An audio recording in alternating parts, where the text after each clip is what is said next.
Hello everyone and welcome back to another video from Wake&Tech.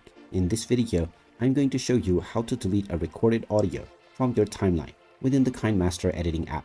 So let's get started right away. First of all, open up the KineMaster application on your device and you may create any project from scratch or work on any of your old saved ones. Now, once you are inside the timeline menu, you can import any of your media from the media or the audio section.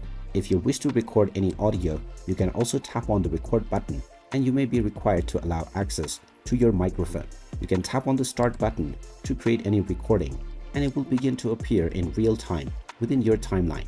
Now, if you wish to delete any recording, then just tap on this audio file and you will see the delete icon at the top right corner. Just tap on it and this will now be deleted and you can begin your retake from the record option once again.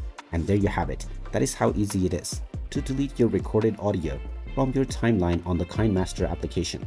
If you find this video helpful, make sure you hit that like button and subscribe to our channel if you haven't done so already. Also ring that notification bell to never miss another update from us. Thank you for watching and I will see you again in the next video.